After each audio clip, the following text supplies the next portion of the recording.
Hi, it's Ricky of Moshville Times here once again. Now, tonight, ladies and gentlemen, as you can probably already tell, I'm already fed up interviewing this band Dog Tired, but here we are for the fourth time. So as you can see, once again tonight, we have Keith Feet Blaikie, and we also have Luke Jobbylocks, Wolftired, on guitars. To be fair, we're going back to 20 years. We can kind of accept those shit We are. never used, never came up with, nothing to do with us. Well, to be fair, Luke's been called Jobbylocks before, but yeah. Well, if ever there was more an apt name, that would be it.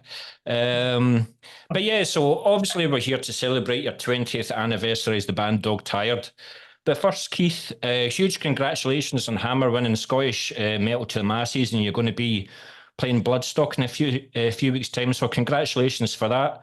Luke, thanks very much for turning up, mate. It's a pleasure to see you again. Thanks. Nah, it's going to be fucking class.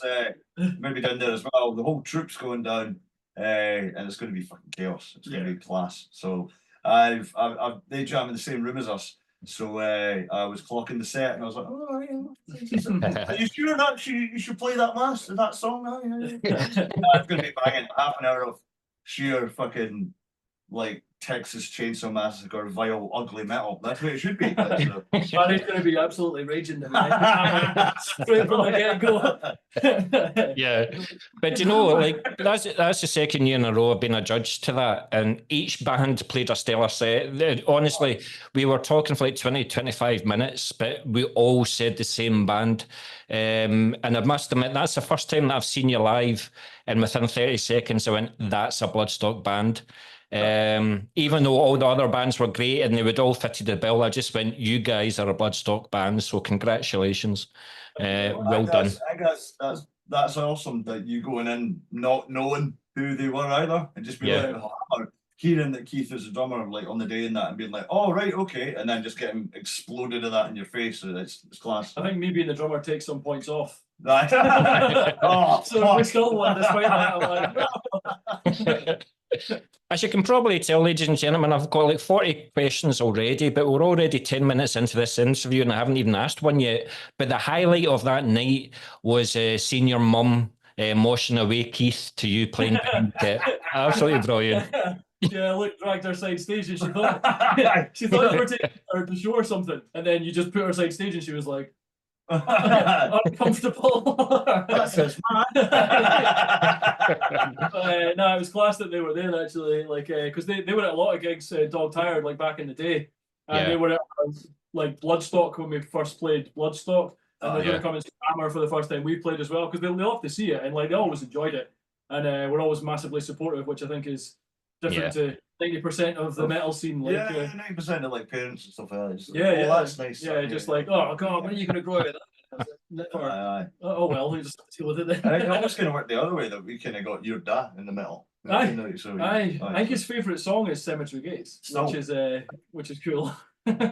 Off the best Pantera album, but that's a discussion for another time. Yeah. So let's go back to the beginning. Now, I know you're either just approaching 40, Keith, or in Luke's case, well over 40. But I'm going to ask you both this. What got you into music and metal in the first place? I mean, did you have a musical family, or was it something you saw on Noisy Mothers or Raw Power at 2 o'clock and went, I want to do this? What was it that got you playing the instrument that you played? So we'll start off with Keith.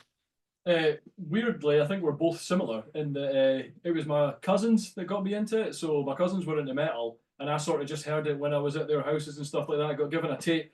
I mean, like years ago, the mixtape, that had like 5 Minutes Alone and Metallica and stuff like that on it, and that was what got me into it. And I'm like, music hasn't topped that since, in my opinion. So that was like the holy grail for me. And so I got into it through my cousins, and then when we were in school, we were mates, and then like Luke was of the exact sort of similar time coming in with. Well, you can obviously talk about your cousins. But it was like my cousin. He wasn't even really into metal, but I just remember him having like always being like a dick, like haha, like turn this up how much you can.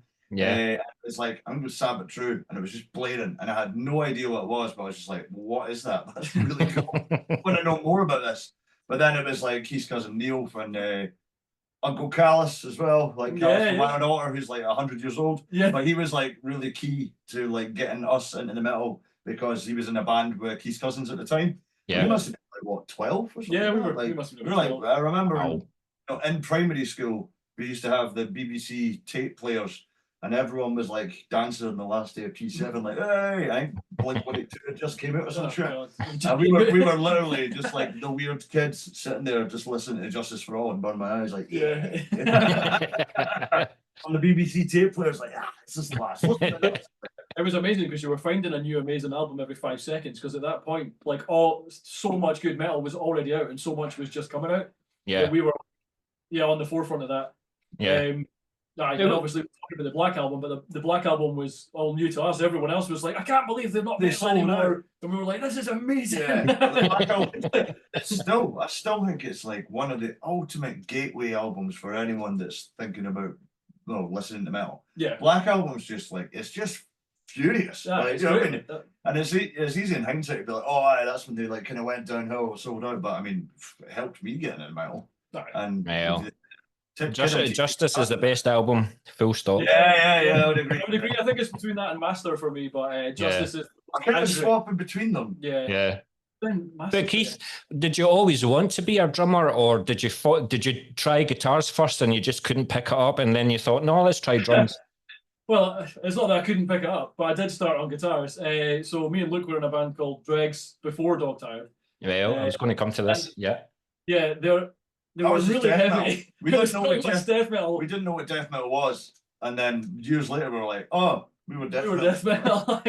But it was really, really heavy, and both of us were obviously playing in that. I was playing guitar. I used to play like solos and all that stuff. He was still like, I'm not really into solos and stuff like that. I enjoy them, but he was faster than me. Like, still, I would still say that it didn't make any sense. But I was still just like absolute shredded. Well, I have to ask then, since you're talking about, I have to ask then, have you ever brought any riffs then, Keith, to the song? So it's always been Luke's baby. He's taking care of that side. Tired. Like, I brought riffs to Dregs, but then I think since then, I've maybe helped shape riffs. I would say it's not a case of, it's not a no, because it's not like Keith will sit with the guitar and go, oh, I'm thinking this, but because we're just kind of intrinsically linked in the way of like, I'm playing a riff and he knows how it's played pretty much. Yeah. You know what I mean? He could be like, oh, I changed this bit here, or put that there, or what about doing this? So it's kind of like two riffers writing riffs. To be fair, some of the riffs I have changed by the way of just being like, and then go ginger from behind the kit, and he's like, oh, right, I get it. Or he goes, fuck you, the one I wrote's the best, and then he's like 2 minutes later, actually, that's pretty cool. Or we'll merge it together, and like it'll end up just being like, throwing ideas in the pot and starting that. But it must be weird for Barry sitting there just like, when we were talking in code, being like, no, this damn. What the fuck are you talking about? But I did start out as a guitarist, and then with Dogtired, basically, it was my brother was in the band at the time. He started the band with Chris, and then there was a different bassist. Was Joss in it initially? I can't remember. The very first sort of jam, and then their drummer that they were meant to be having, they'd had one jam with, and then he couldn't make it because he was in a bunch of other bands. Okay. So I just was like in my garage, bought a really cheap drum kit, and was like, I'll just try it. Because it was like my parents' garage, so we just basically, my dad soundproofed it and all that. It was amazing. No, you just drank beer and fucking. We just drank beer. No, he did as well. Put a bit of fucking wood structure up, a couple of egg boxes. That's it, boys. Yeah. And we basically watched the Pantera home videos and then decided that that's exactly what we wanted to do. Like every Friday. Yeah. So there was a lot of drinking involved. But every Friday after school. Yeah, after school. Cans. Fucking just play. And there was a lot of drinking involved after school, was there? Mm-hmm. To be honest, it was a different time. Yeah. So I did that, just literally hitting the drum every time, like the bass drum and the snare, everything all together, just trying to work out what I was doing, because I used to drum on desks and stuff like that anyway, just naturally. And then to the biology from coming period in the back of the class. Yeah. And then it kind of started from there, and I think I've barely played guitar since. So just you still got a guitar in the house? I've got loads. From that time, like I've got. He's one of these fucking assholes that, like, anytime there's a competition with a guitar, he would just be like, "Oh, I'll put a wee raffle in," and he wins it like every time. It's weird. So I've he's not got won like anything else, flying V's and like shit like that, and I'm like, what? I Like, won. It's always from bars though, to be fair. yeah. But I won the flying V from behind Opium back in the day, and I Fucking won hell. the Jack Daniels guitar from Bannerman's What is back that? in the day. What's It's in the tattoo shop. There's my it? brother owns. But but yeah, no. Cool. So basically became a drummer later on. When we started out, I was a guitarist. Luke was playing guitar and singing. So not dissimilar to The way it is what's now. happening now. And give Yeah. it 20 years, Yeah. and then Aye. it all. We're It sounds also- like he's going to be like just playing guitar as well. But what's going on with this band? And we're gradually getting back to how heavy we were in dregs as well. So it's kind of like we're There you slowly go. just becoming dregs. It was like, you know, it was great fun in dregs and stuff like that, and that was the kind of entrance of me being on stage and that and singing and stuff, and I really enjoyed it, and I've always enjoyed singing. So it's weird that like now with me being the singer, it's like full circle. It's almost Yeah. like back in like, oh yeah, I'm Yeah, really I'll start playing being- guitar and then we'll just be back. yeah. Now the struggle was always finding a drummer, to be fair. So Yeah. Yeah. And I remember being very supportive of Keith when he Aye, went on massively. to start playing the drums. And I'm You sure were- I said the words, "What the fuck are you doing? You're never going to make it on the drum kit, you idiot." It was very, Stick to the guitar. it was very similar to what you said when I cut my hair. Yeah. You're never going to make it. You're never going to. Who do you think you are? You're never going to make it work. How have you put up with him for this long, Keith? But yourself, Luke, like, did you always want to be a guitarist? That was it? You always wanted to be Kirk Hammett, or was it James Hetfield? When I was like younger, I remember like just kind of going from when Keith's cousins were showing the tapes and that. And Yeah. that was all around the time that, you know, it was different because it wasn't like you had YouTube or anything like that. My auntie had Sky and went and watched Kerrang, was like, what the fuck's this? And then Yeah. I was like, this guy with the red beard that turned out it was Dimebag playing Unbroken. I was like, what? That's amazing. And it was almost like on Channel 4, there would sometimes be like documentary about like, 100 greatest rock or metal bands of that. And Metallica would be in that. And it was almost like you were just trying to find footage of them and be like, who Yeah. are they? That's amazing. So it's definitely like Metallica, like Hetfield especially, and Pantera. And then I found Slayer. And I remember saying to Keith, being like, look at this. These guys are playing in front of like pyramids and shit. This is like so fucking cool. And then it kind of just descended from there. Yeah. Yeah. But yeah, I think like the guitar has obviously always been like, I just love the sound of a guitar. But I'll be honest, like I love singing and I love the sound of a guitar and a drum kit together because I think they're just both got their own versions of riffs that join together. You know? Apart from Yeah. hi-hats, hi-hats. I do hate hi-hats. Piss me off. You've actually answered this question already, because I was going to ask, like, was Dog Tired your both first band, or did you grow into it after being in a grunge or punk band? But you kind of went from absolutely nothing to the most extreme form of metal music that there is, death metal.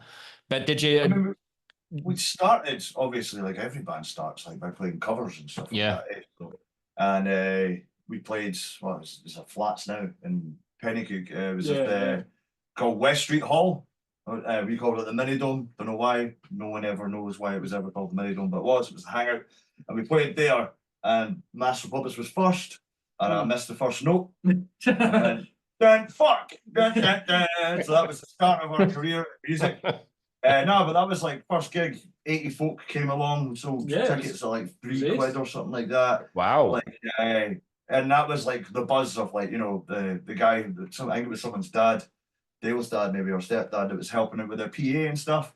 And he had the multi-core out and the whole thing got kicked over and that because of the pits and stuff. And he was like, next time I'll tape it down. So that was like the hook for us. We were like, being in the band's amazing. Yeah. 80 people turn up to your gig every time. Yeah. And then later on we found out that's not the case. No. it was a good introduction for us. Yeah. And that kind of, we were just really like, when you get older, we found out that we were really lucky in school because we had like, there was so many folk that were into metal.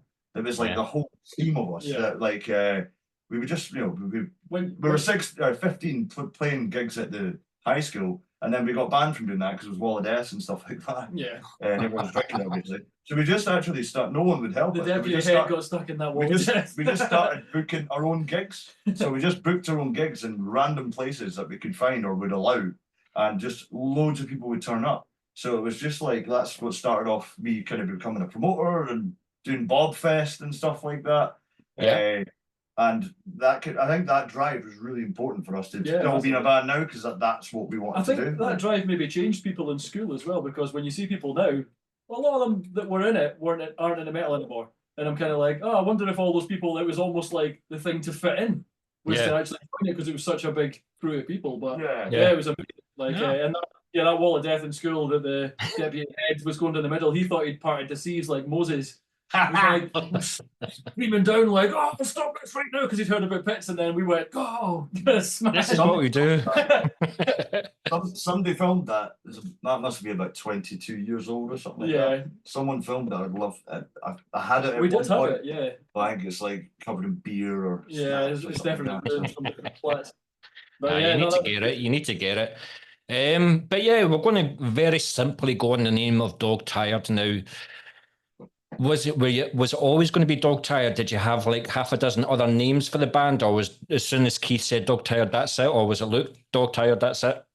Well, we weren't in the band when. Oh, that's right. Neither you were. But it was. I think Ross just randomly came up with it. Like, it's one of those things that like we just don't know. It's the name. Yeah. And why would you want to change it now? It's been 20 years. It's a name. You need a name to something. It's also a t-shirt. It's quite an unusual name for a band that is as heavy as we are as well. So therefore, it's that kind of weird thing that when people hear it, and then they're like, "Holy crap, this is fucking heavy!" And then they buy the t-shirts, and then you get the stamp going out. Like you see a lot of people in the t-shirts, and that's cool as fuck. Like all over the place now. I mean, there's people in France with them and stuff like that, and like I think it's like all over Ireland. It's just cool. It's a name. Everyone can get behind a name, and I like the fact that it is different to most kind of, well, we've entered the realms of death metal pretty much, but it's like it's different. It doesn't have that kind of same type of name that other metal bands would have. It's kind of like, I mean, it's totally different, but Alice in Chains is a shit name, but that band are class, therefore the name, you're like, all right, okay, it fits. And now if someone said Alice in Chains, we all like, you know. But now it's Maiden. Like it has become a level of like, now it's a really cool name. If I come up with it in a jam room, everyone would slap me. I'm just glad. I was at a gig last night, and I'm just glad you don't have a name like Iniquitous Savagery. Try and say that live, and then they released a song called Antinatalism. So try and say that live on the radio. So thank you very much for keeping it nice and simple. I do appreciate that. You're welcome. It was for you. But when it took you formed the band in 2004, and when it took you 2 years to release your demo, and then a further 5 years to release your debut album, Deadhead Rebel, did you ever think that you weren't going to make it? Like, were the times where you think, let's just chuck it? I think it was just, we were all, I mean, if you think about us getting up to the EP, that's a whole time of like jamming in a garage. Like really, we never really played covers live, but we were just kind of learning, you know, you're 15, 16. You're like learning what it's like to be in a band. It's essentially getting drunk and having fun. So that's fair enough. It took that long to get to the kind of EP, because how many tunes? They had 4 tunes in it. And showing the age, we recorded on tape because like Pro Tools and stuff like that were like, they were about, but it was relatively new. So we recorded that on tape. We wouldn't have been able to afford it probably. It was more like we just kind of started playing in town and stuff like that, met more people, and then... Did you ever sell the tape, like at £2 or something like that? No, it was like recorded on tape, but we like put on the CD and stuff. Right, okay. It was like... but that was our first kind of experience of recording and stuff like that, so it was cool. And then the reason it took like that long to the album is because, I'm going to slag Matt Justice here, but... Matt was really sound as he said to us that we could record our album in Studio 24. So we did. We recorded it in Studio 24. It was badass. On the dance floor. And then Matt called me, like to say, this was a terrible time for him, because he recorded the album, then suddenly joined the Exploited, and then went to the entire world with Exploited. That's terrible. We were like, hey man, it's cool, man. I'm in Rio de Janeiro. We're like, I'll be back now. So we got him back. I got a call from him. He's like, here, mate, do you remember that album? I'm like, aye. He's like, it's gone. It's gone. I was like, what do you mean? He's like, my laptop's died, died, and the whole album is gone. So we just re-recorded it. Yeah, I'm glad we did. I'm glad we did, because there was 2 songs on the original one. It took so long. We even had an EP out. It was called "Ain't Got the Album." Yeah, for a bit. It was just like ridiculous. But there was 2 songs that were garbage. There's a lot of songs on that are garbage, but there's 2 songs on it that ended up just getting cut, and then we had The Ride and something else. Ain't Got the Same, maybe, or something else. Yeah, I can't remember. So then anyway, finally we got it out when we released it. But actually, we pretty much had quite a lot of Titan already. By the time that got released, so it was almost old to us. Yeah. But that was the whole thing. There was the EP and the album were like, it's like was the actual sound on the recording better the second time round, do you feel? It was shite regardless, to be honest, and that's down to us. You know what I mean? It wasn't down to Matt. Matt's a great engineer, but we were just kids, just being like, oh yeah, this, and so quite strong-willed as well, being like, oh, what do you mean, Mitch? I must admit, when I was writing up my questions, I was watching Deadhead Rebel live at Glasgow Cat House 14 years ago. And you were right, it was shite, but I quite like the riff at the start. Just seeing you with hair like Keith, it was like taking me back to like the 70s and stuff like that, you know. You looked like a 70s drummer and stuff. But I didn't lose my hair that long ago. It was only COVID. It was, yeah. But yes, what are your memories? Well, you talked about that, but how many takes did it? Well, you've talked about that as well. I'm doing well here, aren't I? But Keith, did you ever think of firing Luke and getting a more competent guitarist in? No, to be honest, I was probably the one that should have been fired quite a long time ago, considering the fact that I wasn't even a drummer. So I was just going for it. Thankfully, we had quite a few years, as you've heard, in between before getting to Titan, which is our first one that we've actually got. Like, we went to a studio and we recorded with Graham properly. Yeah. Like that album, I still like that album. I still think it's good. There's good tunes on it and stuff like that. Obviously, I would do the drumming differently now. But I think Luke's always been fairly compass mentis when it comes to playing guitar and stuff like that. He'll always go in and just nail it. When was the last time you listened to the album? Titan. Not that long ago. I was listening to Deadhead Rebel. When was the last time you listened to that? Oh, right, Deadhead Rebel. Well, last time we tried to when we were drinking cans and here, right, come on, get Deadhead Rebel on.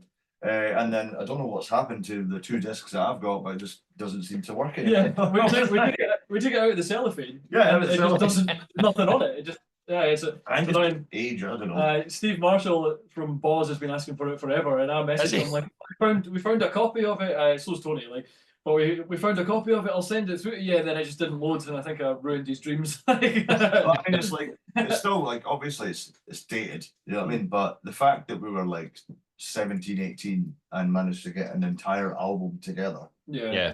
It's like some of it's pretty like technical stuff. Like some of it's pretty rad. Like, there's definitely a lot thrashier from what I saw. Yeah. The start of that Born to Booze, like we found out after that's very similar to the start of one of the songs on Power Metal. Right. And that's Dimebag, and we hadn't heard it at the time, so therefore you're like, that's pretty cool. Like, yeah.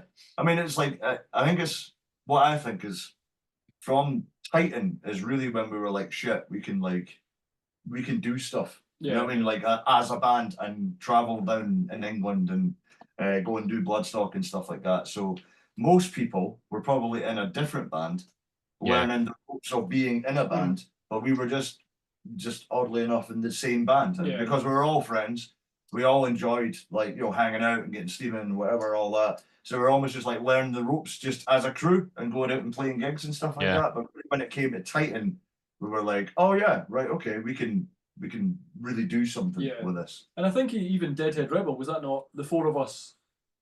Was it me, you, Chris, and Barry by that point? Yeah. Yeah. So like that's the lineup we've had for ages, even from Deadhead Rebel. I think like the EP before that, we had a different lineup with Joss and my brother, and then since then it's been the same throughout our entire career, which is quite mad. And until obviously now that we're a 3-piece. Yeah.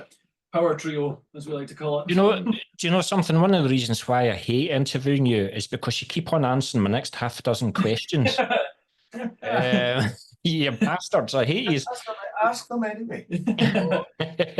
So what you're basically saying there is, I was going to bring this up later, but for your 20th anniversary, and when you're going to be playing festival, which we will talk about later, so do not go into any details of it, but are you going to play any songs from your whole discography, including Deadhead Rebel?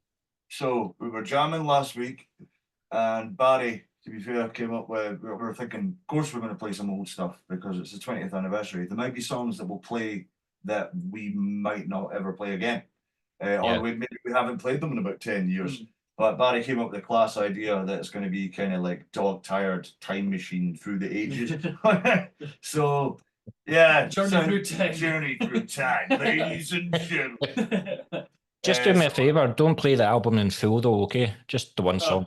I fucking guarantee you we will not. Because some of the songs we played, and I was just like, because I'm obviously singing now, and I'm like, this, like, most of the lyrics I've written through the time, but there's some that I haven't, and then I'm like, I'm not fucking singing that.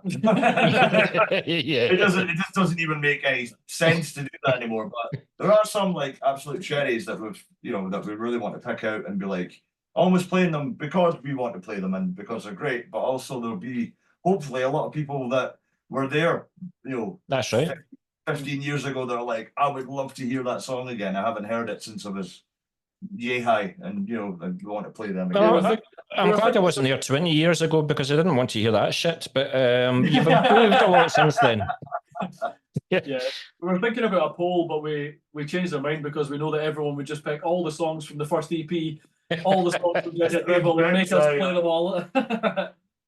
Well, you've got to do what the fans want, don't you? It's not, you can't be selfish like that. You've got to do what the fans want and what they want to hear because it's a special occasion. I mean, obviously, it is. Like, as uncomfortable as the night it would be for you. I'm not going to talk about festival too much, but it is like because I know we'll talk about it later on. But it is like a kind of celebration of like, oh shit, we're like 20 years old, but kind of gathering all the pals from other bands that we've made over the years, and hopefully getting everyone that we know from like now and way back in the day, just all in a room to have fun and have a party. That's it. And we'll be playing something from every album. Yeah. So something. It will be going through, but not the full albums. It'll be a long night then, won't it? Totally. Look how long that would be. I'm not Right. That's great. Thanks very much for that.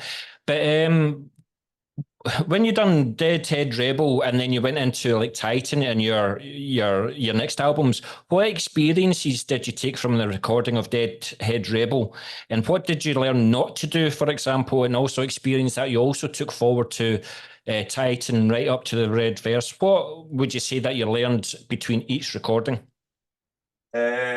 Well, I mean, Titan was the first time we went, right, let's go to an actual studio. And we went with Chamber Studio at the time, which was great.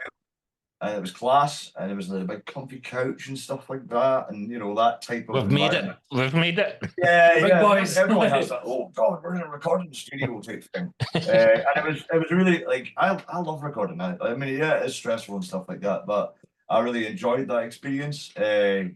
And what did you think about the first time we recorded Titan in that one? It was quite nerve-wracking, to be honest, because obviously when you're the drummer, you're doing it first. So you're kind of like, I have to get this done for anyone else to even start, which is pretty terrifying. But it was a good experience. It was great to just have that separation of the kit as well. Like we still played at that time where we had guitar and bass at once.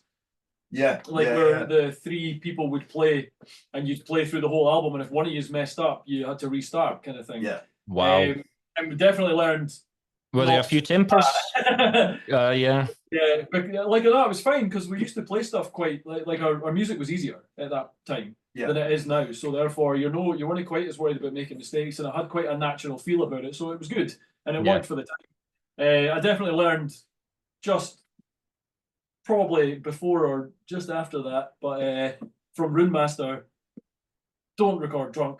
Because I've never done it with Dog-Tired actually. Nah, I've always been pretty. I mean, after it. Yeah. But I did it in Rune Master and I regretted it. I mean, the recording ended up pretty cool, but at the same time, I was like, oh god, no, that was a terrible idea. Just always keep it together. I think you've said that when we talked about the Red Verse, when I interviewed you for the Red Verse. Look, like you recorded the album and you then went to the pub and you changed the whole verse and you went back into the studio the following morning. Yeah, and I'm glad we did that. Because it's class. Like, but with Titan, it was the first time I got to hear like our stuff like triple tracked properly. You know what I mean? Like, because I triple track all the riffs, so it was like hearing that back, and then Graham was really good at the spending time to like, so I could sit and work out all. Like I had all the ideas for all the back stuff in my head. But it was cool for Graham to give me the time in the studio to do all that stuff rather than right next part kind of thing. So. Whereas I think maybe with the drums it was a bit like, right, okay, I think it always is. So. Like you want to get the best performance, but there's also that pressure of time. And also it's the first time I properly like triple tracked my vocals, and there was a lot more singing from me on Titan, so that was my first like, you know, the first time I got to hear back something that was like recorded really well and be like, that was me, listen to that. So rather than like before that was like just get it done, because it was the second time we were recording the album and stuff like that. So. Was it always the idea for Dog Tired to have the two vocalists, or did it happen by accident with you? It happened by accident. So if I was writing stuff, I would be writing for years. I would be writing just stuff for Chris, and then it was like if you see Titan, it's got like bits and bobs of me, and then electric. Sorry, I'm skipping an album here. Fucking hell. It came from the Sun. It came from the Sun's like more of me, and then Electric Abyss. There's parts where I'm just singing, and it's just me. And then by the Red Verse, that's when I was singing all of it at the same time as Chris Kinnahan, which gave it. So it was probably by Electric Abyss we were like, right, two vocals. This is what's happening here. Because it just sounded like one giant man. Yeah, one giant man on top of a night. So remember in our last interview, roles are maybe reversed. So Luke, when you were saying to Chris, no, I want you singing like Eyes of the Divine. Were you quite like that with Chris, and that's how you ended up saying, no, maybe I'll sing it here and see how it goes? I don't think it was like that. I think it was more a case there was parts where I thought, like maybe like on the earlier albums, I'm like, I'll sing that bit because it'll just, our voices are quite different. So it'll sound cool this way. It was always about like what, it doesn't matter who's singing what, as long as it sounds cool. And then as kind of time went on, there was the songs were just different. So it'd be like Dagoth, I'm like, nah, I'm going to sing that kind of thing. Because it would suit that you've type got of a more thing, guttural voice as well. It kind of suited, like, especially with the sort of faster, heavier stuff. Sort of faster stuff always suited Luke's voice, I think, because of the enunciation, I would assume, because of like the way that you say words and things, you can kind of make it all out properly, whereas Chris was like more of the open. I think it's like it's writing also because like I was writing the lyrics, so it was like, I don't know, maybe I was just a bit more like invested on how it should sound in this particular bit, because obviously it came from my mind. They're being like, oh, but like you're almost a bit like, I want to do that bit because I have this vision of how it should sound, kind of thing. Looks like a control freak now. Well, we knew that already. But is that a legitimate point? Like, you sometimes found it difficult to portray how you wanted Chris to sing them? Yeah, I think it was also like, you know, I don't know if that was maybe at the time way later on in albums like Red Verse and stuff like that. It was like Chris maybe was taking a bit of a back seat, so I was taking that room up as well, being like, right, okay, let's do this. This is how I kind of want it to be and stuff like that, which must have been pretty tough for Chris as well, to be fair. Like he was kind of taking that back seat a wee bit. So. And with you being a three-piece, how comfortable or uncomfortable is it you being the centre of attention and you doing all the vocals? The kind of centre of attention stuff, it's total nonsense when you get up on stage anyway. I love all that shit. It's just like, it's good. I mean, I was kind of like, I was doing it anyway, you know what I mean? So it's like, we would kind of like time a set, we would be like, right, Chris, you speak here, I'll speak here, and then I would just end up shouting all the time. So the kind of transition's been way more like, shit, I'm singing the whole thing now. If anything, I don't get to headbang as much. That's pretty much my bugbear of the whole thing. But it's just a different type of fun. Like I really like, it's not like, oh shit, I'll do it. I'm more like, this is fucking really exciting. I get to sing all these bits and stuff like that. And even the learning, the kind of learning at the same time as guitar, some of it's been pretty tricky and stuff, but that's fun as well. It's like, I feel like there's a new kind of But for me, there's like a new energy of like, yeah. Yeah. And even like when we've been jamming the old songs for the 20th anniversary, they sound different because I'm singing. So it's like there's a more viciousness to it. Like, and we can kind of chop and change stuff. It's quite nice. It's quite therapeutic going back to the old stuff and being like, see that riff? Fucking get in the bin. Let's just take it out and we'll just fucking play that bit again. Kind of hang out. It's cool. Yeah. And it was a fairly easy transition, like, just because of the fact that obviously, because Luke has been writing the vocals and the vocal patterns anyway, you kind of know them. Like, yeah, you've got to learn little bits and pieces and stuff like that. But I think it was like maybe a week or 2 weeks after it all happened and Chris had left. We then played the first gig as a 3-piece. Yeah. It wasn't like we didn't have months or anything in between of like us relearning anything. It was just like, right, we're going with this, and then you just have to deal with it. Right. Were there thoughts of getting another vocalist, or was it like, let's try Luke first and see how it goes? I think, if anything, we kind of thought about all different avenues. What should we do in this scenario? And I think, like you used to, we're like, oh, well, you'll just do it. And I was like, oh, okay, that's fine. I'll do it. But then I didn't want to like just suddenly shut off that idea, like of getting another vocalist. I said, well, you know, we could think about doing that. We thought about it for one night over cans or something like that. Yeah. And then we all kind of just decided, nah, I'll do it. Can I hang out? Yeah. I mean, which is, I think it's hard to describe to like folk that maybe haven't been in a band for years and years with the same folk, but bringing someone brand new into what we've already got and created, and pretty much just like, you know, best pal, we fighting like brothers and stuff like that. It's hard to bring someone brand new into that. Suddenly it feels a bit like, oh, is this like a boardroom meeting here? You know what I mean? It's like, I think that, I don't know, I know for Barry that would like affect the kind of like the vibe that we've got in the band. Because we're all like 20 years is a long time. Like we all kind of know each other. We know, like, when we're pissed off and stuff, we know it's temporary. It definitely, it's good. And I think, if you were to bring someone else into that, it would change things. And who knows, it could be good. But at the same time, like, your vocals are all through the last 2 albums anyway. Yeah. So it's not going to be as much of an adaptation as people think.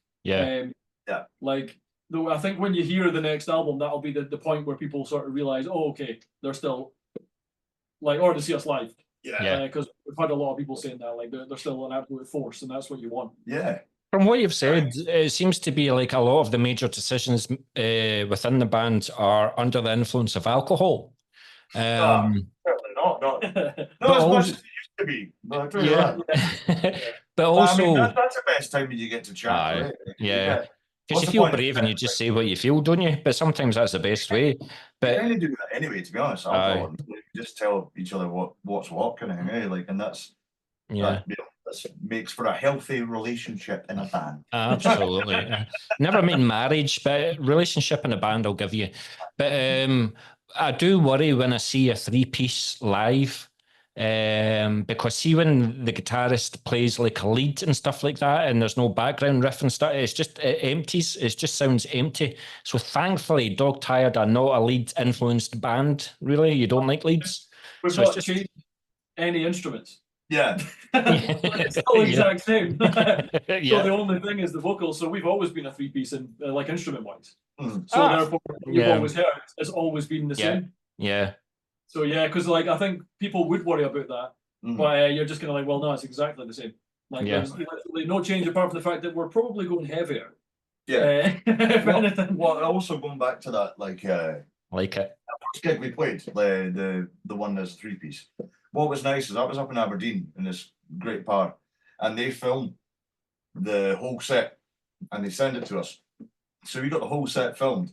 And that was the first time we had ever been a 3-piece. So I was like, right, okay, rather than just going, oh, we'll be fine, like properly, like we'll sit and analyze that over cans. But we came away going, that was ace. That was really good. I'm like, wait, we can only get better from that. So it was nice to like kind of see that back and be like, that's just, it's just ruthless. Like, Keith, I'm going to ask him how many times he's watched that performance. I have no idea. He watches it every night, doesn't he? He watches it every night. But how would you say the reception of Dog-Tired's music has been received by critics and fans? How's it changed over the years, do you think? It just got heavier, man. Like we got heavier and kind of learned to do what we want to see on the stage more efficiently. But Do you think you've alienated some fans, or do you think you've kept the fans right from the very beginning to today, or do you think you've lost some fans because you have went faster and heavier over the years? there'll definitely be people that we've probably lost because of the fact that we've gone heavier. But in the end of the day, it's heavier, but it's still got riffs. It's still got like choruses, heavy bits. Like, I mean, it's not like we go into clean singing, but there's still an identifiable chorus. There's like song structures, or they're individual songs rather than it being a general sound that we've got. And I think people are attracted to that anyway. Like, I mean, it's just folk playing instruments. And I like think we're not playing along with clicks or anything like that. We've not like live. We're just a band playing. Yeah. And I think that kind of comes across well with folk. And I think this is the sheer energy of what, you know, I'd like to think, if anything, the energy that we had when we were 20, not when we were 20, because we couldn't even fucking play our instruments then, but like when we were like early 20s, maybe when we did Bloodstock in 2014, the energy level hasn't went down. If anything, it's went up. Yeah. And I think it's like went through this next, like, you know, 3-piece, like now the energy is even more intense. Yeah. I think on stage we're still just a force. So folk know that when they're coming, hopefully, to see us live, that they're like, oh, this is going to be a good night, you know, because it'll be fun. And even though the music's got heavier, it's also got, in my opinion, better. Yeah. You know what I mean, it's like, and we didn't really get any traction till Titan, and then as the albums have went on, especially Electric Abyss, was like a big total changing point where a lot of folk got into us then. Yeah. So Electric Abyss and Red Verse are like almost like brothers in albums, like Red Verse like the older brother. So and the next album is going to be even more ruthless. We got loads of reviews for them as well, and they were all positive. Yeah. Like they were all around about the 8, 9, 10 like kind of level when you're talking about it, and that's out of 100 or out of 10. Yeah, with 400 out of 10, which is amazing to see. Like, basically, all we want to do is just get further out into more people. Yeah. It's amazing this day and age with social media and stuff like that, that you can analyze your orders like from Bandcamp or whatever like that. You must be reaching like far-reaching like Philippines and stuff like that, and Chile and things like that. How the hell did we do that? The Spotify things are really interesting to look at, because some of the countries on it, you're just like, how is somebody there listening to us? And it's really cool. Like, it's cool. Quite a lot of like things, different states in America and stuff like that. Like a bunch of people listening. I just think that's cool. It's a great thing to look at and just appreciate, basically. Yeah. Right, it's cool, like. But around the world. Well, that's the thing. You just wish you can get on a main support act and like do America or something. I just live the dream and just. That is the goal, I suppose, if you think about it. Like, then that's kind of going back to what's amazing about us three just being in the band and not getting anyone else in new. We all have the same motivation of what we want to do as a band. Play festivals. That's my next fucking question, by the way. But carry on. Play festivals.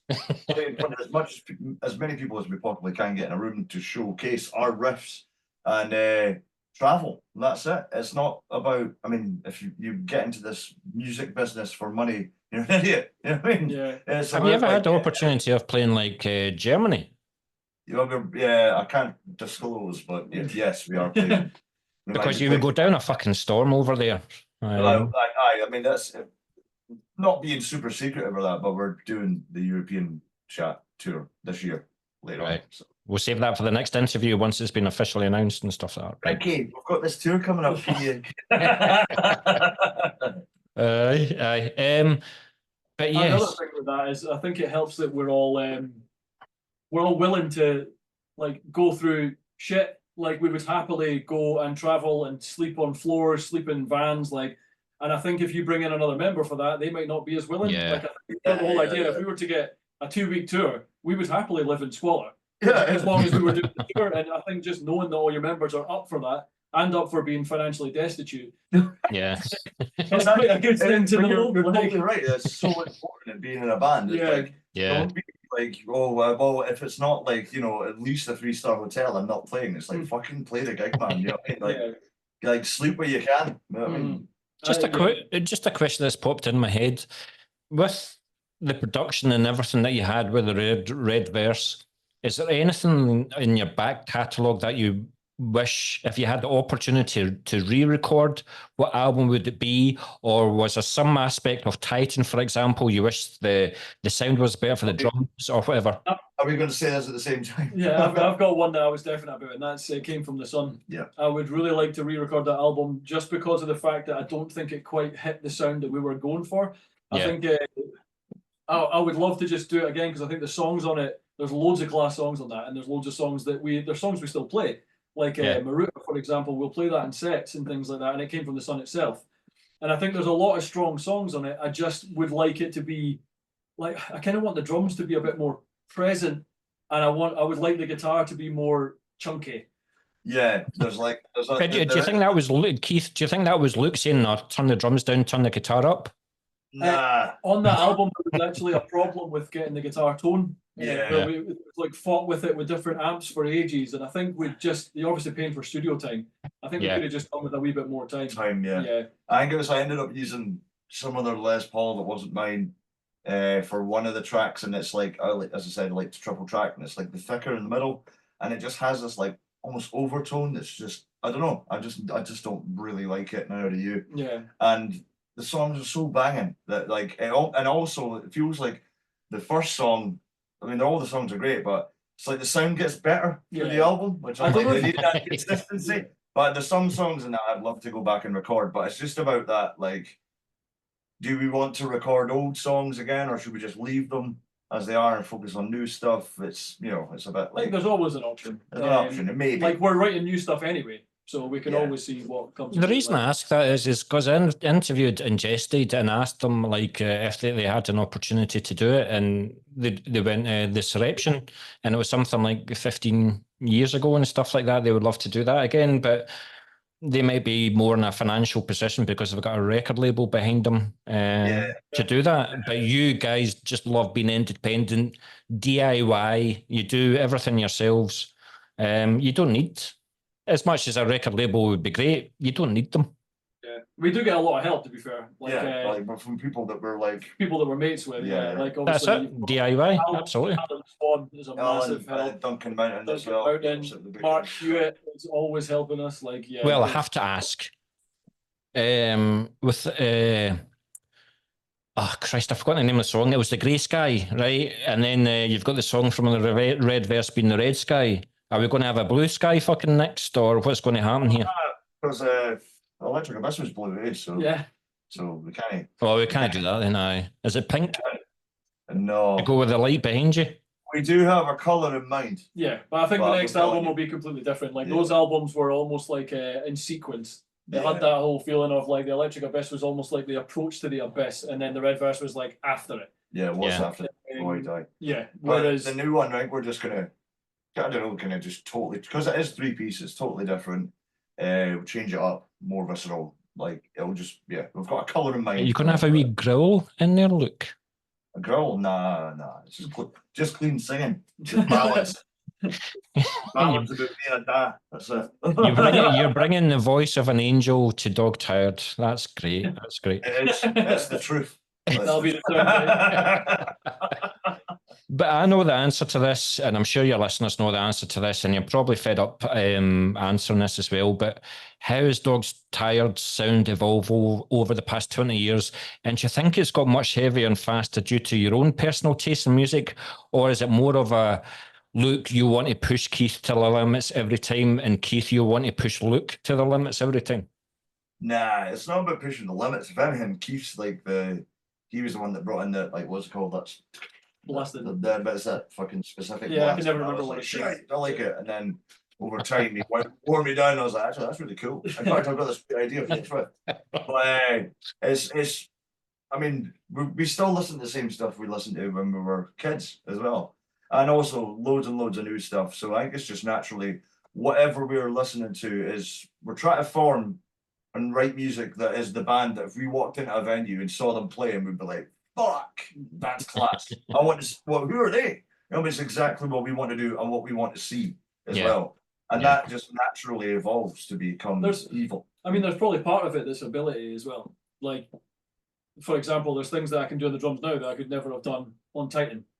So stuff like that, you can start to go into the realms of heavier stuff because of the fact that obviously you're capable of playing it. Right. But yeah, most of it is just through choice, just because we're like, do you know what? It's just what is in our mind at the time. Yeah. Like, Yeah. it just happens to get heavier. It's Yeah. not like it isn't a choice. Like, I know we say it a lot, but it isn't a choice. It just happens. Yeah, it's like it's pretty. Don't think too much when you're in the jam room. Just play riffs and have fun. You know what I mean? And I think that comes through on recordings and songs as well. That you're like, oh, that's just like, you know, that's real. They wanted. You know what I mean? So yeah. Listen, I've only got like another 27 questions left, so I do appreciate the time that you're with me. But with the band getting bigger year on year, how does Dogtired balance their personal lives with their music careers, especially after 20 years? And what are some of the band's plans for goals for the next 20th anniversary? So, by the 40th anniversary. So, what are your plans? Because if Carl Sanders, for example, of Nile is 61 and he's still touring the world, you guys have still got plenty of years left in you. Aye, definitely. Wheel me on. Yeah. Wheel me on. In the next 20 years, we'll be 55. Fucking hell, I will be fine. The laddie will be 55, John. I've already forgot what the start of the question was. Well, how do you balance your personal lives with like how often do you get together and rehearse and practice and stuff like that? Jam once a week, minimum. If we twice if we're like, oh shit, let's get stuff together. But that's like a consistent. And now I feel like because it's just like it's kind of. I say this all the time. It's like high fives when we go into jam again. Do you know what I mean? So we're kind of like.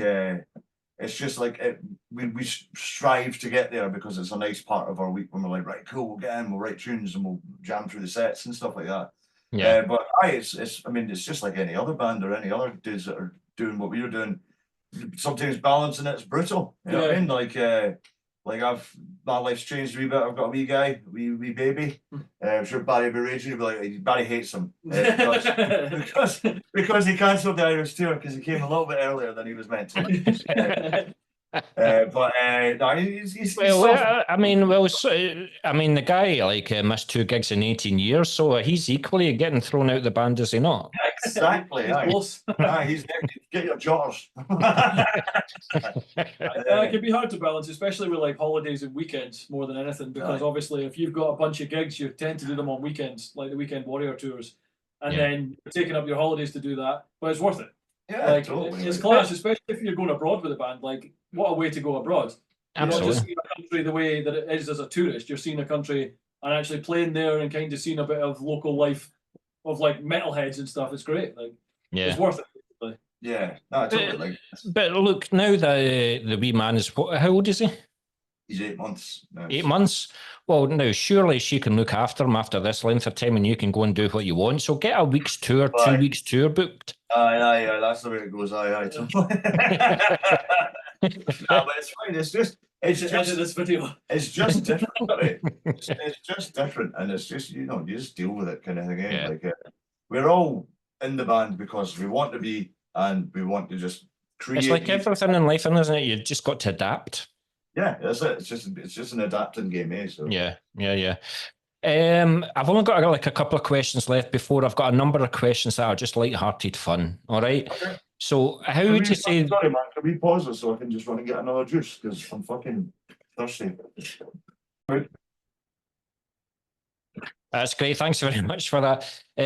So with the lyrics then, you said in previous interviews that, look, this is one of your babies, this is one of your main contributions to the band. But how would you say the lyrical theme and content has changed and evolved over the past 20 years? Well, we just stopped singing about drinking and demons, and now we just sing about demons and other evil shit. So.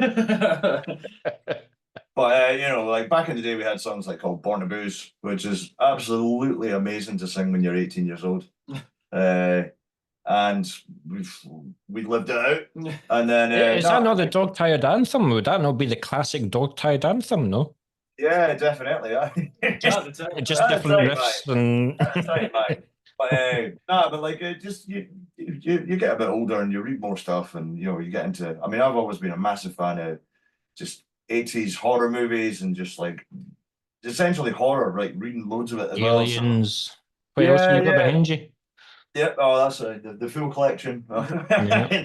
Stuff up there, but aye, no, so your lyrics start to like, and once you listen to more bands, especially like High on Fire, they've got cracking lyrics, and like you're zooming into Slayer and stuff like that.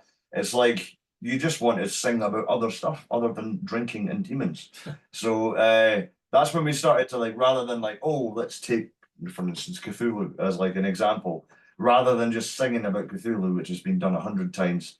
I love the idea of just creating our own world and creating your own like beings and monsters and stuff like that. And that's where you kind of get the idea of a concept album. It's just like We know what's going on in your head, and that worries me. Yeah, but it's like it's just total escapism, eh? Like I think that's what music should be for me. And I totally get like political bands and stuff like that. I think there's a place for that. And I listen to it as well, but I think it must be pretty exhausting singing that stuff night after night. And I don't have that same excitement when I'm writing that stuff. I want it to be, it's like what you said it before, what Dio said, dragons. Yeah. You know what I mean? Yeah, kind of cosmic horror, basically. That's what it's become. But like when it's written by yourself, it's cool because you can just do whatever you want. You can use whatever you want. And if you name something and someone's like, you spelled that wrong, it's like, well, it's not though, because this is my world. Yeah. Yeah. But as the years have gone on, like, because it's funny because usually it's the vocalist that does the lyrics because they're the one that's singing them. They know how they're going to exactly sing them. But as the years and the albums have went along, you've become more involved. Is that quite a burden? Would you like lyrical contributions from others in the band, or are you quite happy to take that burden? It's not like I don't kind of see it as a burden. I feel like writing lyrics, because I'm very conscious of like getting timings and the way things are said and stuff like that. What sounds cool for the track, and then I'll jump into kind of lyrics and stuff like that. But it's not that Keith and Barry are just like not involved in that, because I'll sometimes say like, hey, I need an idea for a song. Barry will say like one line, or he'll say like, look at this like whatever like thing that he's found about a guy who got killed by his followers and burnt on a chair and stuff like that. I was like, super cool, and then immediately like just write a whole song about it. So like loads of parts I would like demo it in here, like the Red verse, Electric Abyss, demo it in here, show it to the guys, and they'd be like, that's cool, but what about, could you change like this word or something like that? So there'd be a lot of times at Jam we'll be talking about like specific like ways of things that should be said. So it's not just like I do the lyrics and this is the way it is. It's like it's a kind of more fluid thing. I think the main contribution I've had towards lyrics is usually I'll come up with a song title or an album title, or something like that. Like just come up with one thing, and then he goes away and just thinks about it and writes an entire tune about it. Well, you like colours. I predict that the next album is going to have the word yellow in it. Yellow? Yeah. Particularly because I love yellow merch. I love shirts with yellow on them, so it's only... We had our yellow merch stage, though, with It Came From The Sun, because that was a yellow album. Yeah. So it fucking was, aye. Aye. Yeah, that's Did you get a cheeseburger t-shirt? The one that's like, just had the cow on the front, is a yellow t-shirt? No. Oh, we should get that. I'll have one out for you. Yeah. Have you still got one? I think so. I think we do. We sold well, I put on a few pounds since the last time you saw me, so an XL will do. So I'll give you, I'll send you a few quid. And no, sound. But yeah, I was going to, so what type of lyricist are you? Do you always have a pen and a piece of paper on you? You open your door, you see something in the street, you take a note of it, and then you write about it later. Do you watch a lot of documentaries? Do you read a lot of books? Where do you get your inspiration from, mate? Horror films, and I do read a lot of books, mostly horror. Even to the point now I've been reading books and been like, Keith, you have to, like, you know, I had my imagination and this specific version of hell from Clive Barker book, and gave it to you, and I'm like, I want your perspective on what you see. I just wrote down actually possible song titles. Yeah. So that's because I was like just obsessed with this. It was really cool. So lots of books, I mean, you can really get inspiration from anywhere. But it's not like, well, in the past, it wasn't like, oh, I would be slowly writing an album together. We read verse. It was amazing. I actually really enjoyed the way that we did that. It was pretty much, we had demoed it, and I was like, there's no lyrics. Because it wasn't like a case of, oh, I'm going to do them, Chris. It was just like Chris just didn't have anything, so I was like, shit, we better get them writing. So I wrote all the entire album was written in 5 weeks, something like that. Wow. Like all together. So it all kind of weirdly linked. So do you wait until the music's written, or do you have like a book and you've got like the next 10 songs already written? I've never done it where I've had no music and then written lyrics. I actually I'm not saying no to that. I like that idea because I know it was completely changed, but I've never been a guy that sits and writes a fucking lovely poem about demons and drinking. and then goes, oh, fit this into a song. It's not about that. I think it's like it's got to be the music first. It's got to be the melody first, and then you come up with the lyrics. But what we did on the Red Verse, I'm really conscious of what I don't want to do that this time.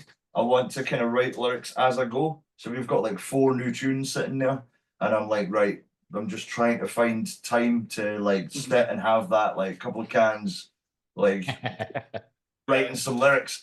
Because I think it'd be cool to have like, right, here's 4 complete songs, and then we move on to the next 4. When you say horror though, are you talking like Fulci, or are you talking like you talking the blood and gore horror, or are you talking I'm talking Hellraiser, Evil Dead.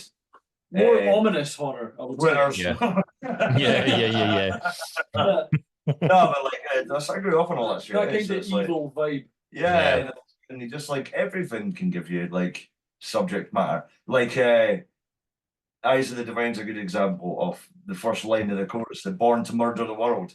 That came from me being steaming at some point at night, watching. Have you ever seen Lord of Illusions? Yes. 90s film. So he says that the bad guy at the end, he comes out the ground and he's like, I was born to murder the world. And I was like, holy shit, that's class.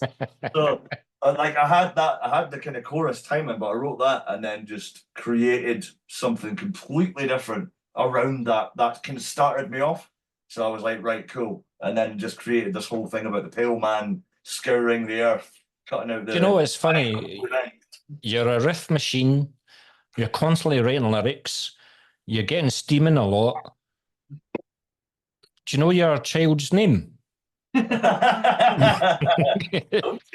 better do your bit, mate. Don't put them on the spot. Yeah, like I think it's like it's not actually just getting absolutely ripped to that. It's like just a couple of cans, especially when you're writing lyrics and that. I feel like the second guessing goes out your head because the worst thing is your worst enemy is yourself. When you're doing things like that, you start second guessing stuff, and it's like it doesn't matter because it might change in the future anyway. So just get it out, like figure out all these ideas. If you've got something, just put it down. And I think a lot of the time, the amount of great ideas I've probably lost by being like, oh, overthinking it or not actually just coming in here and recording it. The amount of great ideas I've probably lost from not just being like, right, just do it. Because you're like, it's not cool enough. Yeah. Do you know what's funny is like, I do watch our last interview regularly because there are a few funny bits in it, believe it or not. And it was Eyes of... the best bit that I watch is Eyes of the Divine. So it was funny that you mentioned that. So you must feel that you've written the best lyrics and stuff like that, and then you come to sing them, and then you get the drummer telling you you've missed out the word "the" when you're singing them. Oh yeah. I forgot about that. And you end up having arguments over it. Because it was Eyes of Divine, wasn't it? Aye. Yeah. Oh, I can't even sing it the way I thought it was meant to be. It was so funny how I guessed it then. You were like, because that sounds stupid. And I was like, no, it doesn't. Just add it. It did at the time. And then it sounds all right. Yeah, no. It's cool. I have laughed at it many a time. I do watch it and I have laughed at that bit many a time. But a last serious question before we have a wee bit of fun stuff.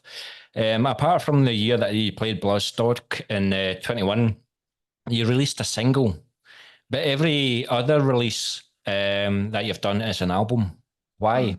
Because I was wondering, like, if you've got an album coming out in, say, December or something like that, why don't you release a single in October or something like that and build the momentum up? We did do that for Red Verse because we released Eyes of the Divine like way before. That was in March time when we did the album launch in June.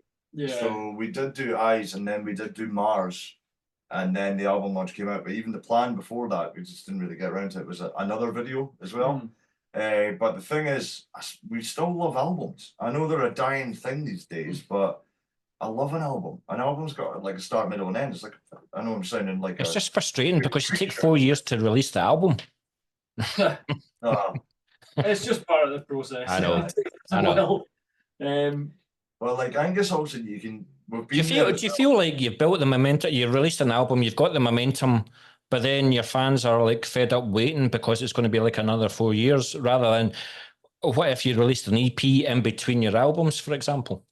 I don't know. I think people know that we put a lot of work into it, and they know that we're getting a finished product of all the things that we've been working on for those years in between, rather than you can kind of concentrate on something, release an album. For example, right, we did Feast as a single. Yeah. And we didn't put it on the album. Because by that time you're like, I don't really want this to be on the album anymore. Like it's now old news, and then it just becomes this thing that's just there. Yeah. I'd much prefer the whole idea of you've got a release, like we're talking today mostly about all these albums, whereas Feast was really cool. I really enjoyed it and stuff, but you spend so much money to bring out a single, and it doesn't do anything. Like you can't release it on anything. You can't really. All you do is put it up online, and it's there, and it's free basically, which is fine. And then you make a video, you pay for that and everything. It was just more of it makes sense to sort of to get momentum building for something, which is what we did with Bloodstock.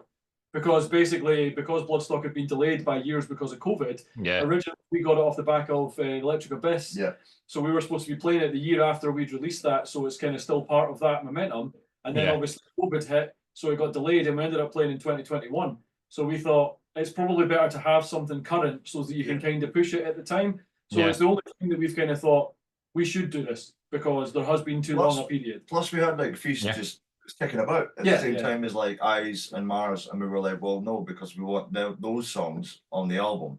But Feast, it just didn't really fit on the album, but it was still really cool. Yeah. So we were like, it had a different vibe. It was really cool actually. I quite I like Feast for it's got its own vibe in the album. So it made sense at that time to do a single. And I get like nowadays it's all about singles, it's all about like, releasing like that one song that everyone kind of comes around and but it's still I love an album. And I think there is still people out there that love an album. Absolutely. I think an EP, I'm not slagging bands that do them because we've done them back in the past as well. My other bands have done them, so has yours. But it's like, if you can get an album together, get the album out. Even if you want to do that, like, as you said, say you're releasing something in October and you're starting pushing out singles like April, May, that's still okay. That's total fine. Yeah. But it's you want the final product to be an album. And I don't know if that's just because of it's just the age we are. Because we're old. Yeah, but I mean, Judas Priest are a good example of like they were just releasing that new album like in snippets and there were songs coming out. But I knew at the end there was an album and that was exciting because I knew that was coming. Yeah. So I don't know, like as much as you want to kind of bend to the will of getting more people in the room and more people listening to you on social media and stuff like that, I still don't want to lose the album. I don't want to lose that what it's about. Yeah. Because suddenly you're just like, as you said, a single's not got the same impact, does it? Yeah. So. Plus, we do it because we love it, and that's something that we love. Yeah. Having an album is just the excitement around it, and having that finished product is great. I don't think that's never going to just disappear. No, No, but I honestly don't like. Albums are still class. Young people will still, maybe if you like singles now, it'll come back. If just want to listen to albums, like. I think the point I'm trying to make is release more music and more of it. So you should have said that. Get it fucking sorted. But so enough of the nostalgia trips and the personal questions. So for the next wee part, we're going to have a wee bit of fun. So Keith, you obviously have Hammer and Runemaster. Luke, I said in our last interview that you're too lazy to do anything else apart from Dog Tired, and you said true.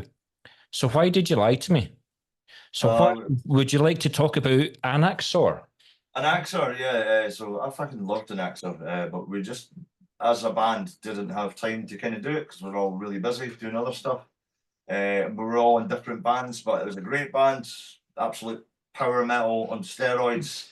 It was great because I could sing, like, I think if it's nonsense I'm singing in Dog Tired, Get saddle the horses. And Axler was intense. It was great fun. Were you walking down the street with swords of steel looking to fight people and stuff? I mean, there was some chat at one point. I was like, because my pals, mum and dad have a horse.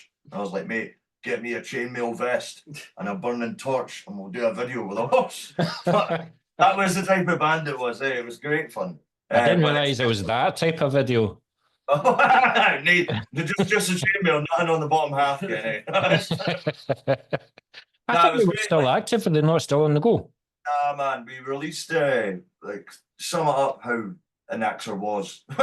we recorded the drums for the second EP during COVID, or just before COVID, and we released it about 2 months ago. That's exactly what I was. That's exactly why I'm asking, because I thought you'd released an EP this year.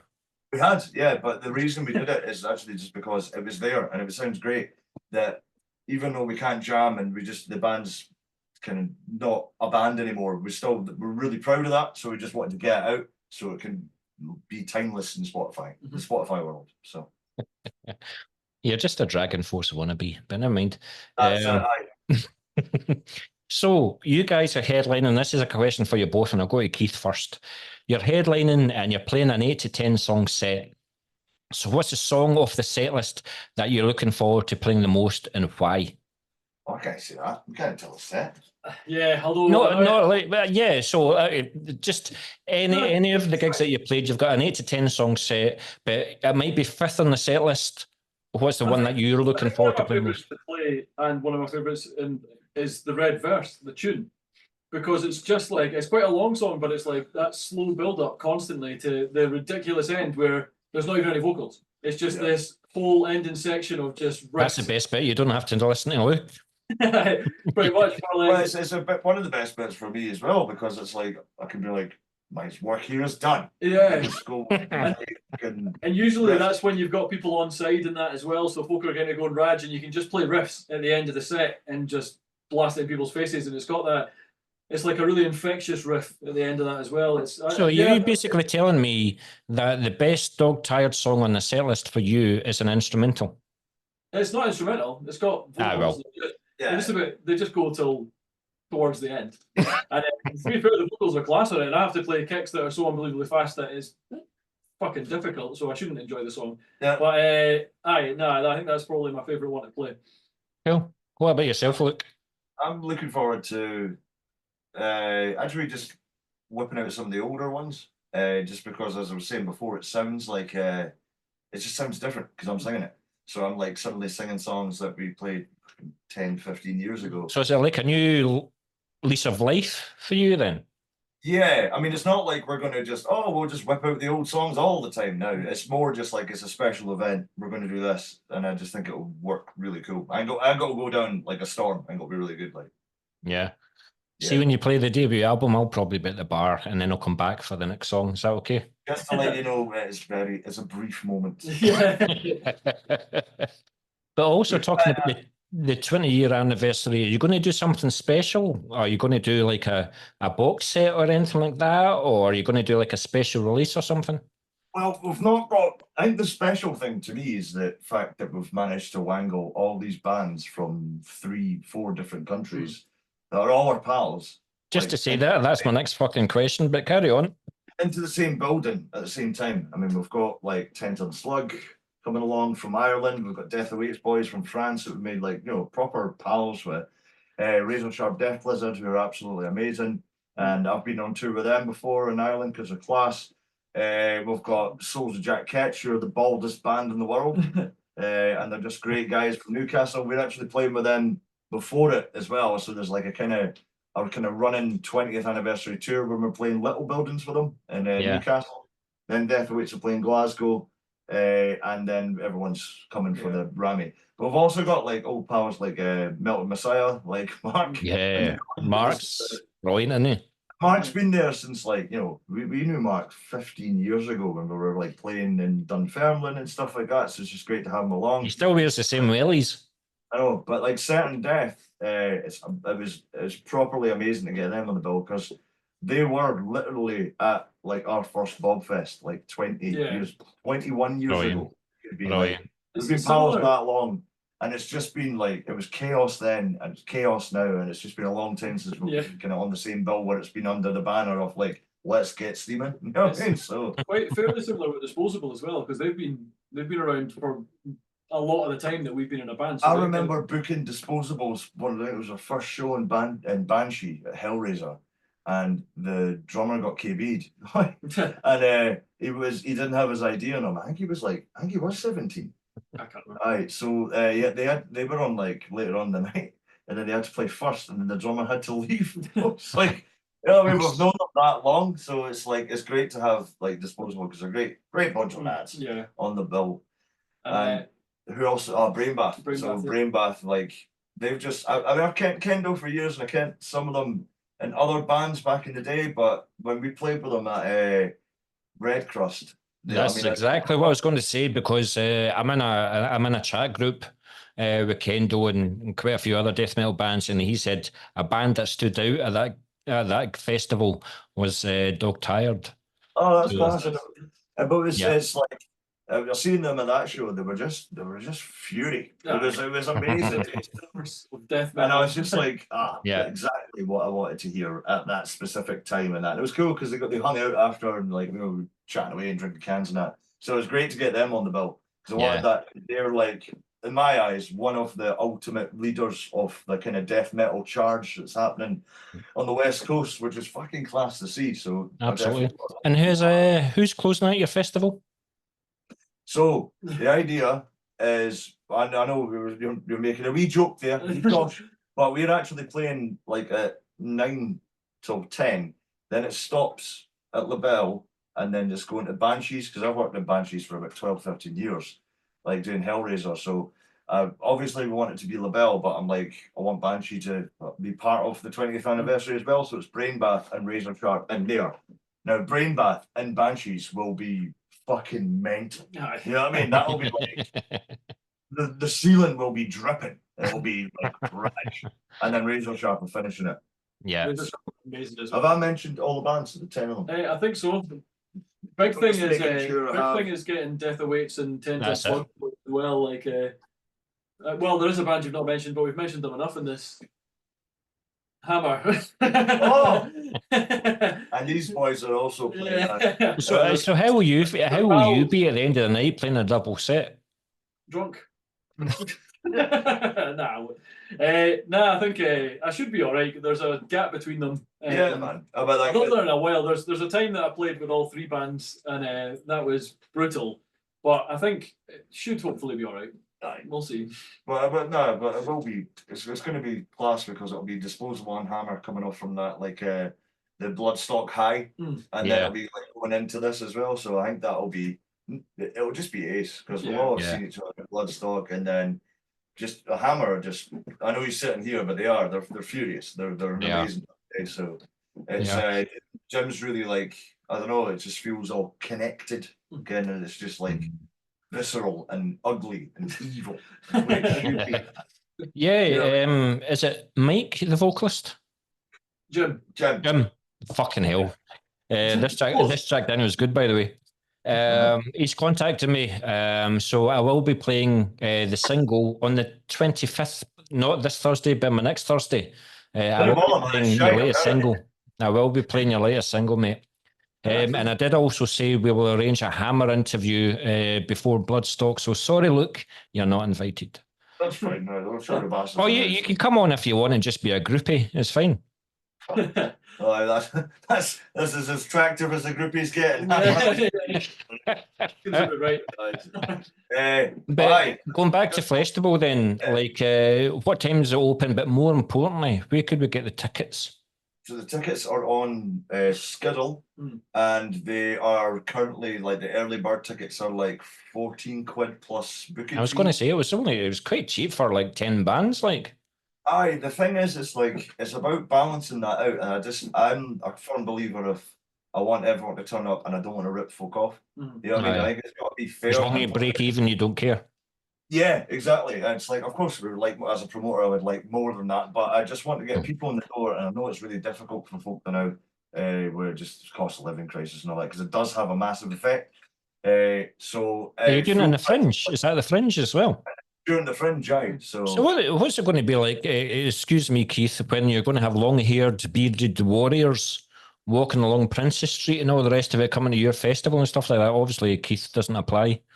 It'll be exactly like Edinburgh normally, isn't it? but you have the licenses open till 5 a.m. So I want to see who the casualties are in Banshees at 5 a.m. But it is 18 quid full price when you pay on the door. But like it's just like a celebration. It's like it's fun. The idea is it's a gig of 10 bands that are all very different but very like-minded individuals. I'm gonna be wheeling out some sort of tray of like, you know, shots of Buckfast and stuff like that to have the celebration. There's rumors of actual pyro being during our set. I thought you were going to talk about caviar and like prawn cocktail things and stuff like that. No, but it's Buckfast. You can take your caviar if you want, man. It's up to yourself. Do you know, I wanted to do it for Metal to the Masses, the final, and I thought, fuck it, I'm going to have a couple of pints this year and just leave the car. And I looked at the Premier Inn and it's £200 for one night. I'm like, so if I can get somewhere to stay, then I will be having a few beers and obviously I will be there. So we will figure you out somewhere to stay, no problem at all. So sounds like a plan. Sounds like a plan. But it's like try to just like say to folk to like do the whole pre-ordering thing and that because it would save me having absolutely. I mean, I just keep on saying to myself, like Wayne's World, like if you book them, they will come. yeah. But no, but it's like, you know, that's the reason that we made it like a bit of a. But it's not a wee bit naughty like Dog-Tired headlining.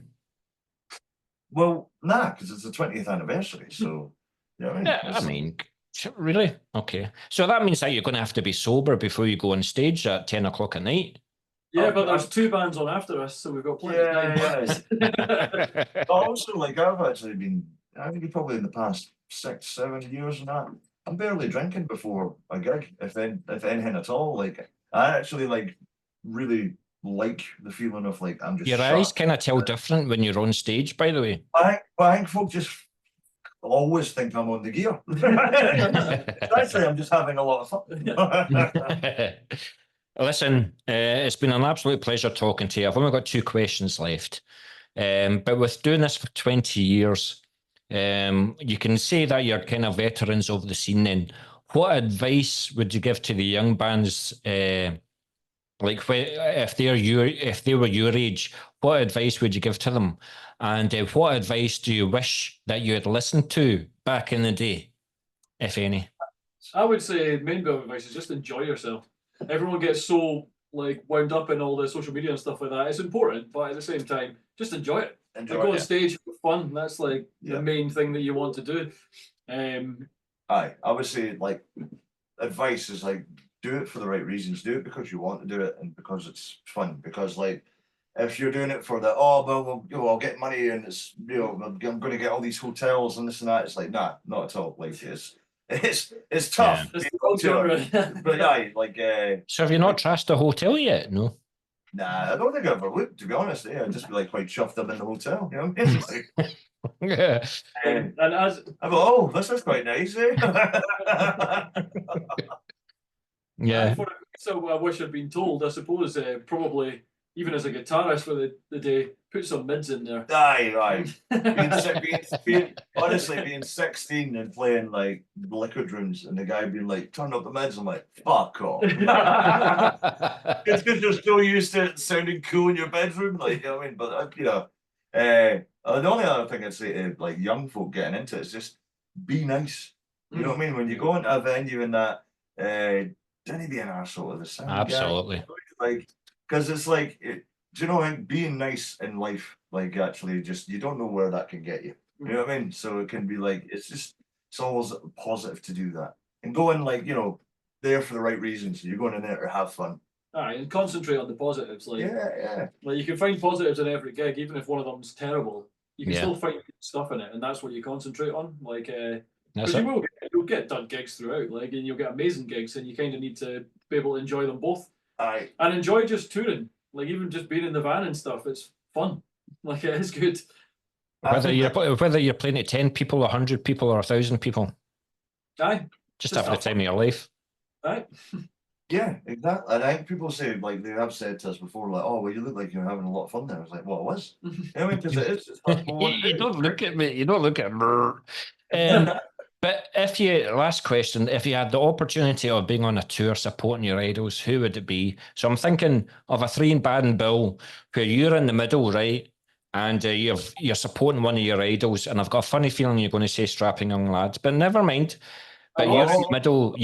You've got like a headliner, but you've also got a band that you would like to take out on tour with you and promote because you think they deserve it. So whoever's ready to answer first, I shall leave it to you. Strapping Young Lad would be banging. I'd have to say Metallica at the top, Oh, because yeah, then you get to play the arenas. Yeah. So Metallica at the top, Strapping Young Lads. I'm not willing to go on after them, so I would say Metallica, Strapping, us, and then the band that I would take out with us, it would be. Well, it'd be tempting for me to say Hammer. Double sets Metallica show. I would possibly say like Iron Altar. Yeah. I'd say Iron Altar because they're just fucking class. Yeah. But there's loads of class. There's loads of other bands. I'd love to, like, you know, they're kind of not doing stuff just now, but Kingwitch are just fucking great, man. You know what I mean? That'd be great to have Kingwitch tour and stuff like that. Disposable as well. Yeah. I think Billy and Jack would explode Yeah. if they were playing. If we were like support Metallica, just like what all of us just like. Or like similar songs of that as well would be cool. Yeah. There's too many bands to be honest. Like, but yeah, let's go with that. Metallica, Strapping, then us, then Iron Altar, and then Iron Altar, then Disposable. Yeah. Kingwitch. Well, do you know what? Attempts on Slug as well, man. Yeah. That would be fucking banging. Man. Definitely. Just all the bands are on this. Well, get that gig sorted. I'm sure it's going to happen. Just get it sorted for Murray. Murrayfield surely is in your budget, Luke. Aye, totally. I've already been on the phone to Lars and he told me to fuck off. Listen, guys, it's been an absolute pleasure talking to you as always. It's always been a laugh, and I've met you in person a good few times now, and you're equally as well. Keith's funny. Look, That's been all close to the. You told me a lie because I met you at Hildreth. I met you. I met you at Dundee, the Metal Fest that Drew from Catalysis put on, and you told me that you were going to call your son Bobby. but you didn't. So yet again, you've lied to me. But you know what? That's not going to stop me from interviewing you again. Always love interviewing you guys. I wish you the best of luck at Festival. I will see you there. And let's get a fucking pint in when I see you. Yeah.